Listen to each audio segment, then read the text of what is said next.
Hey, this is Jared with Archery Shepherds, and we're here at Adventures Archery in Lakeland, which is my home shop, and the shop that I manage. And today we'll be reviewing the Hoyt AX-2 for 2025.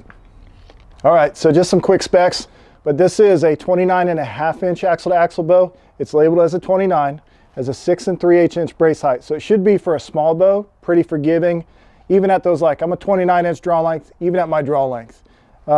It has draw weight range of 40-pound max all the way up to an 80-pound max, and can be adjusted from 25 to 30 inches with different size mods. Each one of these mods has about an inch and a quarter draw length adjustment, so kind of maximizes your efficiency for each draw length. And we're going to chrono that just to see kind of what we're getting with different arrow weights. This bow's fresh out of the box.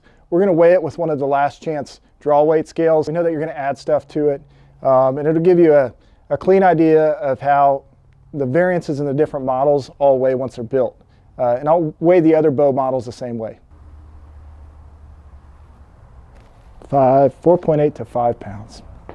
So if you're interested in taking a look at the new Hoyts, be sure to hop on Hoyt Archery and use their bow builder. You can build your combination of limbs with their solids or any of their camo options. Check out the new colors like Realtree APX, Mossy Oak Bottomland, or First Light Circa. But you can actually create your own bow on their website, and you would bring it to a reputable shop like ours, and we would order it for you. Okay, so we're just going to get a couple shots out of the bow. I'm shooting last year's version of this bow, so I'm just going to kind of base it off that and get a comparison. Let's see. Right now the bow's set up out of the box at 70. I haven't checked the draw weight, pulled it fresh out of the box, and that's probably how I test all these bows, because it's the way your bow shop's going to deliver it to you.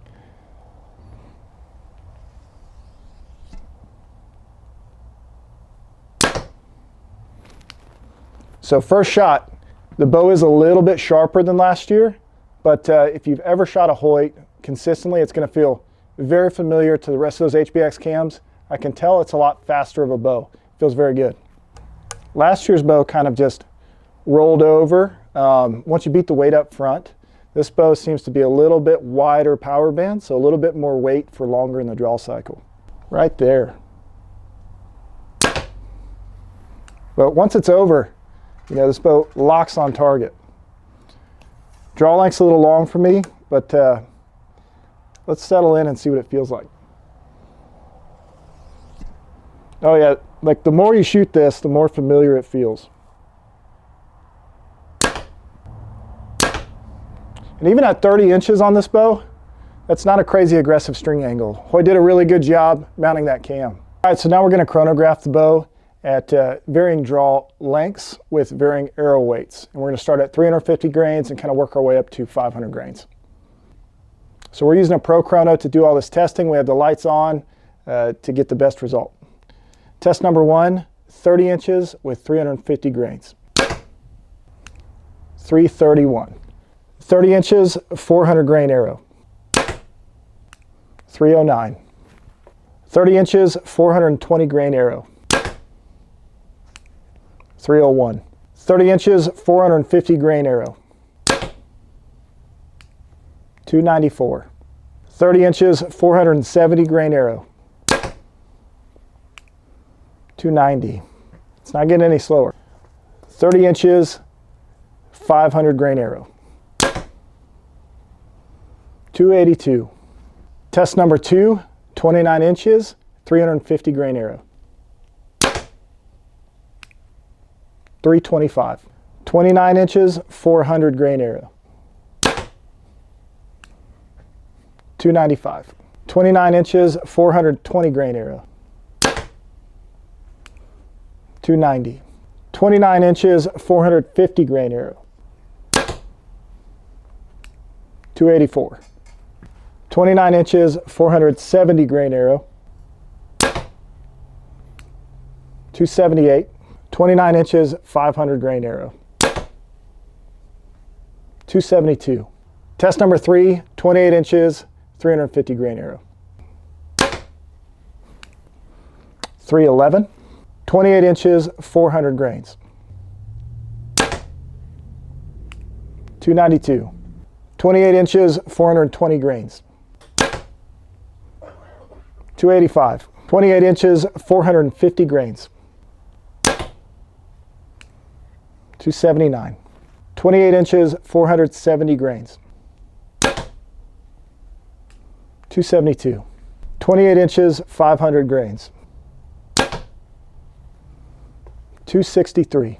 Test number 4, 27 inches, 350 grain arrow. 300. 27 inches, 400 grain arrow. 281. 27 inches, 420 grain arrow. 274. 27 inches, 450 grain arrow. 266. 27 inches, 470 grain arrow. 260. 27 inches, 500 grain arrow. 252. Beginner bow hunter, this bow is going to check a lot of boxes of huge adjustment range in the draw length and very smooth draw cycle as compared to some of the other brands. A little bit spicier than last year, but definitely one that you can take out in the woods and start hunting with right away. All your mounting options, that's kind of the way bows are mounting from here on out. So you're going to have a Picatinny mount, integrated rest, all these parts that you can take with you from bow to bow to bow. But if you're a more advanced archer, where I really see this bow kind of excelling in is going to be your blind hunters, turkey guys, anything running and gunning, or anyone under that 5'10", kind of that 29 inch and under draw length. This bow is going to feel really, really good without having to deal with like the weight and mass of a larger bow. Still super forgiving with that 6 3/8 inch brace height. The grip feels good. This is a bow hunter's bow. We start getting into more models, i.e. a 60-pound max or a 50-pound max. We're going to add to the depth chart of our chronograph and arrow weights, etc. If you guys have any special requests for your setup, or if you want to know what this bow does with a specific arrow weight, leave us a comment, shoot us a message. And thank you for watching. Don't forget to like and subscribe. Thank you for watching our review and impressions of the 2025 Hoyt AX-2 29. Be sure to stay tuned for more. Smash that like button. Thank you for watching me shoot the 20. Error.